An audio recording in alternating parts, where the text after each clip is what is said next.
isa sa nakikita ko mga bossing, nasasabit ho dyan, na pinapakasuhan din, wala pong iba, kundi si Boss Chis Escudero. Kung maalala nyo ho, mga kababayan. Billion for flood controls. Unanswered question behind Senate's 142 billion by cam insertion. Eto ho, mga bossing, hanggang ngayon ho, wala pa ding nasasagot. Di ba?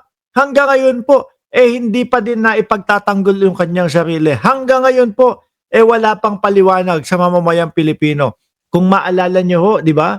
Sorsogon at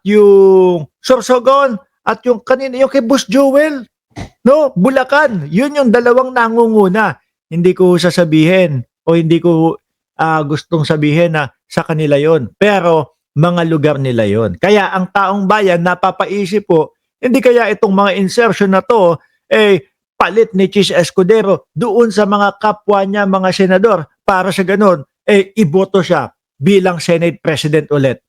Di ba? Kapalit boto. Anong bayan ka? No, anong bayan ka? Ako Bulacan. Sige, number 1 ka. No? Anong bayan ka? Davao kami. Basta siguraduhin nyo na kapag kinailangan ko na ng boto sa pagiging Senate President, iboboto nyo ako Yun yung nakikita natin at yun yung tinitingnan natin mga bossing dito sa mga insertion na to. Hanggang ngayon, wala pa naman din nung nasasagot ho mga bossing. At si Chis, biruin mo, nagpatawag pa ng sesyon sa Senado. Ilang beses niya na sinasabi si Martin Romualdez ang may pakana ng lahat ng ganon. Pero sa 20 minuto ho, mga kababayan, na nagpapaliwanag si Chis Escudero, wala akong naliwanagan o wala akong naulinigan o wala akong narinig, mga bossing, na paliwanag niya kung bakit niya nasabi na si Martin Romualdez ang ang pinaka punot dulo o ang pinaka mastermind dyan. Di ho ba? Mukhang yun sa sinasabi ni Dave Gomez mga bossing, malamang si Chis Escudero mag-Merry Christmas. Sino pa mga kasama? Mga Jinggoy Estrada. Pinapakasuhan din mga bossing. Sino pa? Si Boss Jewel Villanueva na wala daw kakilala na na district engineer. Yan.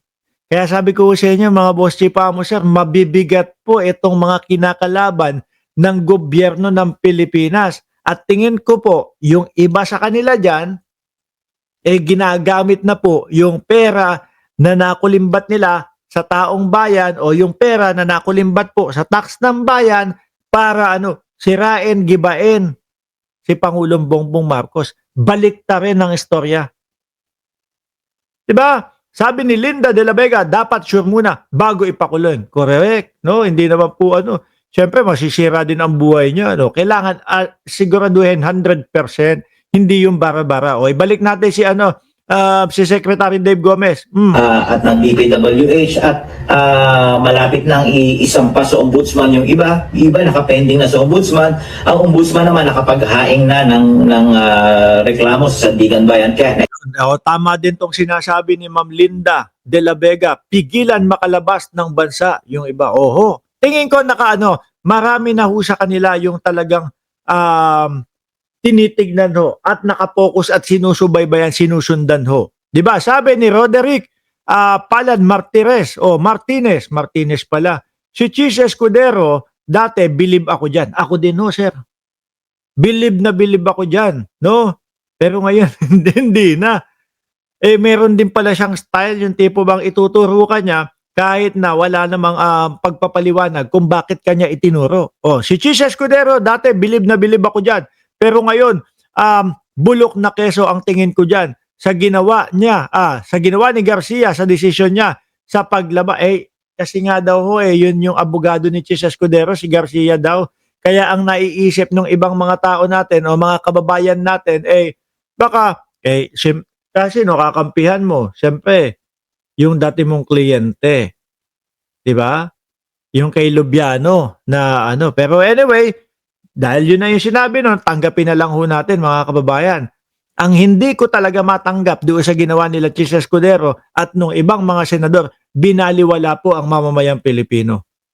Binaliwala ho ang mamamayang Pilipino, mga kababayan, sa kadahilanan na isinantabi yung impeachment ng Vice Presidente. Di ba? Isinantabi ho, mga bossing. Ano po, malalaking mga eskwelahan, nagsusumigaw, nagsisigawan. Oy, nako, kailangan galangin nyo yung konstitusyon. Kailangan sundin nyo yung konstitusyon. Ang nakalagay sa konstitusyon, 1/3 ng mga congressman, pag lumagda na dyan, dapat ang Senate ay maging impeachment court na. Pero hindi ho. Grabe ang ginawa nila, Chis Escudero, mga kababayan. Pinaikot-ikot ang mamamayang Pilipino. Di ba? Yung una nga ilang buwan. O sabi, o sige, 3 buwan. Pahinga muna kaming mga senador. Pahinga muna kami sa Senado. No, pag-resume natin, saka natin pag-usapan. Nag-resume mo, mga bossing. 1 linggong palugit na naman yung hiningi.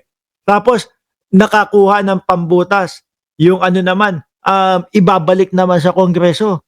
Yung impeachment ni Vice Presidente. Hanggang ngayon, ang nangyari ending in-archive. Yan dalawang huyan, mga kababayan.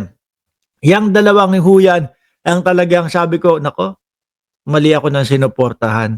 Nako, mali ako ng hinangaan.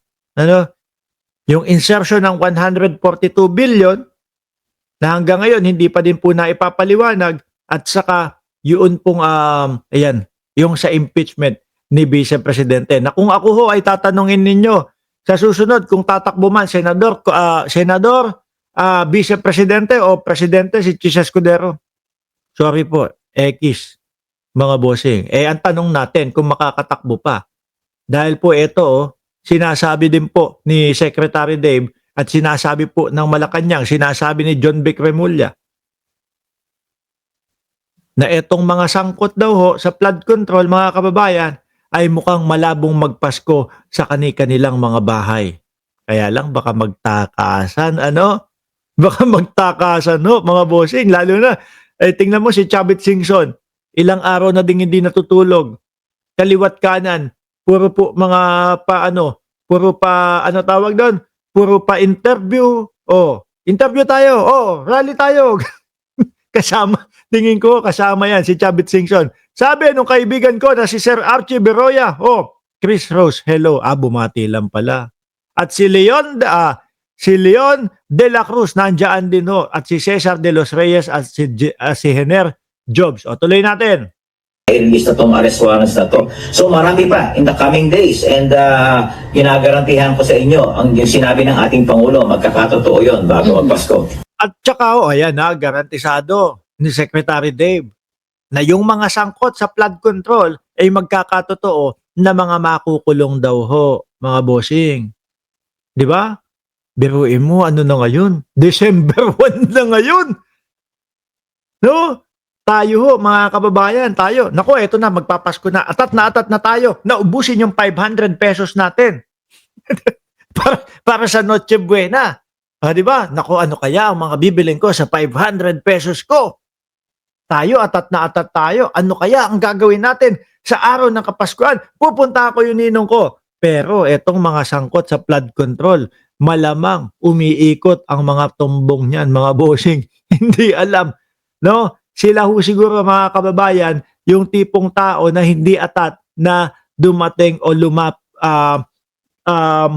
lumapit yung Pasko. Sabi nung si Ma'am Kimi Barrera, pa-shoutout muna, Mark. Happy birthday sa mahal naming ate na si Andrea Barrera. Andrea Barrera, magpa-spaghetti ka naman. No? Imbitahin mo naman kami dyan. Okay na ako doon sa spaghetti kahit walang keso. Basta maimbitahan mo ko. Happy birthday. No? Galing sa iyong, bunso ka ba, Kimi? Galing sa iyong kapatid na si Kimi Barrera. Game, tuloy. May ilang mga grupo po na ang panawagan ay bumaba sa posisyon na ang presidente at ang vice-presidente. Anak ng tinapa. Anak ng tipak lang yung grupo na yun. Eto nga ngayon pa lang tayo nakakaranas. Ngayon pa lang po natin nararanasan yung magkaroon ng presidente na walang kinatatakutan. Mayaman ka, bilyonaryo ka, milyonaryo ka, bilyon-bilyon pera mo, malaki ang pangalan mo, Chavit Singson ka. Ngayon pa lang tayo nakakaranas ng ganoong mga bossing. ng ganoong presidente, mga kababayan. 'Di ba? Tapos papababain nung hindi mga makaintindi at nung nagpupumilit na mga nagsasabi na ano daw ho, na si Presidente Bongbong Marcos daw ho, mga boss chief sir, ang ang mastermind na ito. 'Di ba? Tingin ko mga boss chief sir, itong mga ito siguro feeling ko lang hindi naiintindihan yung sitwasyon. O sige, tuloy po. Po ang statement ng Malacanang dito.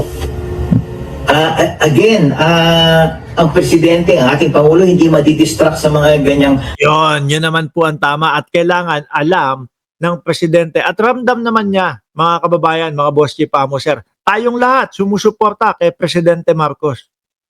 Di po ba? Tayong lahat sumusuporta at patuloy po nating susuportahan, palalakasin ang loob ni Pangulong Bongbong Marcos. Malay nyo, mahagip ng presidente yung inyong mga pinopost sa social media at yung mahagip ng presidente na pinapanood tayo. O, di ba? Lalakas ang loob niya, nako, kailangan ko ituloy ito dahil madami naman pala ang sumusuporta sa akin. Sabi ni Maria Linda Regala, akala ko tunay si Escudero. Fake pala.